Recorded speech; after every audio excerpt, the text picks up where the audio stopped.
उस इमाम से मिलते हैं जो लोग बिके हुए होते हैं, कि वो बिके हुए लोग हैं और 2024 की तैयारी के लिए ऐसा कर रहे हैं। और अगर इतना ही उनको मोहब्बत है मुसलमानों से और देश के हिंदू तबका के अलावा दीगर समुदाय से इतनी मोहब्बत है कि जो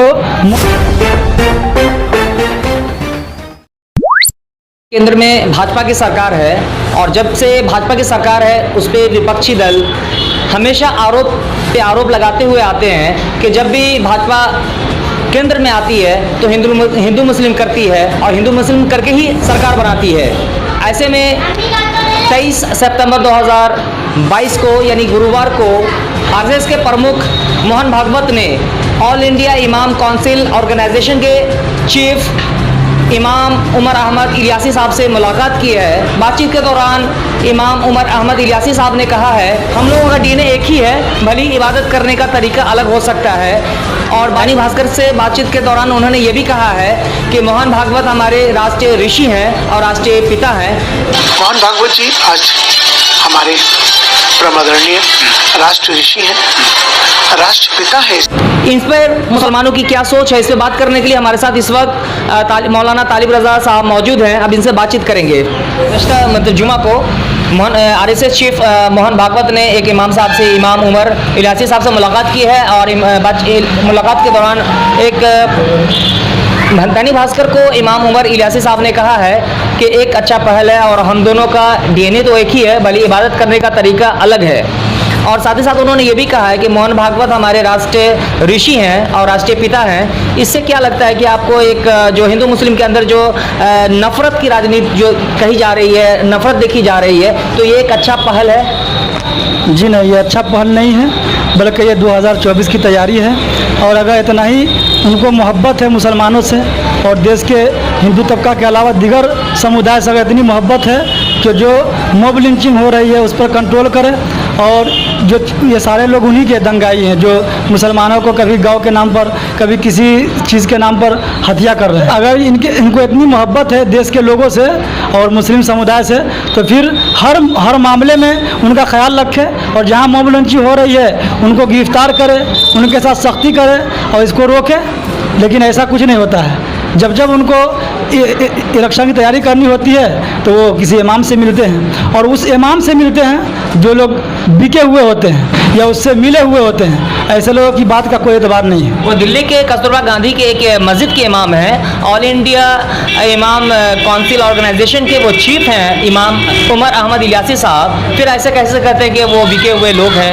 एक काफ़ी मर्तबा रखते हैं, काफ़ी मतलब उनका अच्छा बड़ा स्टेटस है। अगर इतना ही अच्छा मर्तबा उनका होता और स्टेटस इतना अच्छा होता तो फिर इससे पहले भी तो उनको आना चाहिए। जब मॉब लिंचिंग होती है उसमें कहाँ छुपे रहते हैं। लेकिन जब उनसे मिलने जाते हैं तो इससे पता लगता है कि सियासी मामला है, इसी वजह से मिलने आते हैं। नहीं तो मुसलमान के मामला में तो मैं कभी सुना ही नहीं हूँ कि उसने कभी आवाज़ उठाई हो, खामोश बैठे रहते हैं। तो इससे तो मैं यही समझूंगा कि वो बिके हुए लोग हैं और 2024 की तैयारी के लिए ऐसा कर रहे हैं। लेकिन ये जो कहने में आपका कहना है कि मुसलमानों के साथ वो इंसाफ करे, लेकिन अगर वो वहाँ इमाम उमर साहब से उन्होंने मुलाकात की, मदरसा में भी गए, है ना, उनसे मुलाकात की, तो एक अच्छा पहल नहीं लग रहा है कि पहले की राजनीति में जो हिंदू मुस्लिम करके एक जो नफरत थी, लेकिन एक अच्छी शुरुआत होने जा रही है। ये आपको फिर आखिर इससे आपको दिक्कत क्या हो रही है? ये अच्छी शुरुआत कैसे कही जाएगी? अच्छी शुरुआत सिर्फ इलेक्शन इसी मामले में हो।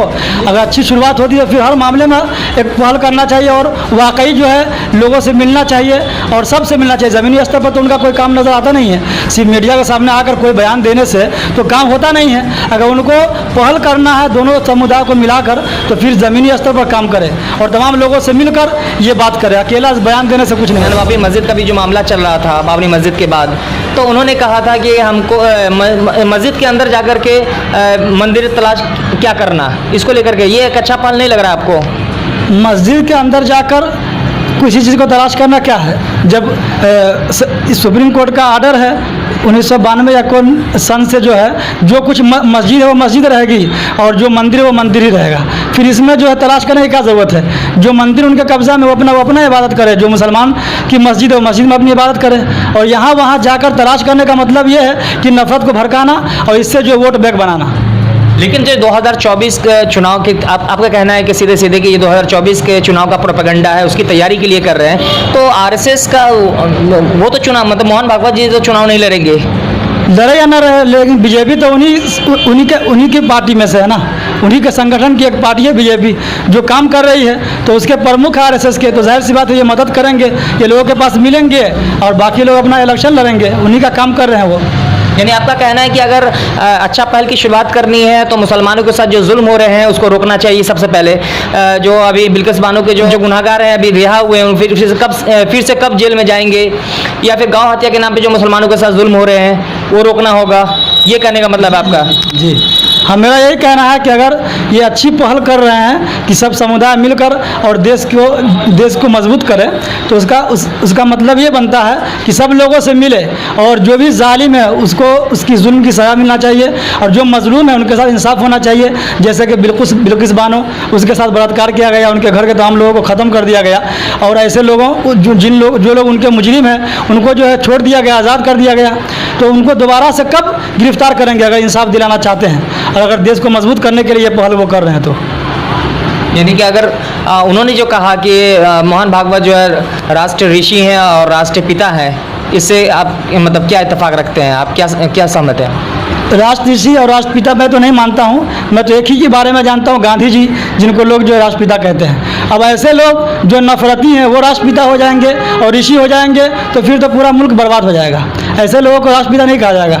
इनका तो कोई ऐसा अच्छा काम है ही नहीं है जिससे लोगों को एकजुट करना चाहते हैं। ये तो सिर्फ अपनी वोट की राजनीति करते हैं और मुसलमान के खिलाफ जहर उगलते रहते हैं। ऐसे लोगों को राष्ट्रपिता कभी नहीं कहा जा सकता है। चलिए, बहुत बहुत धन्यवाद।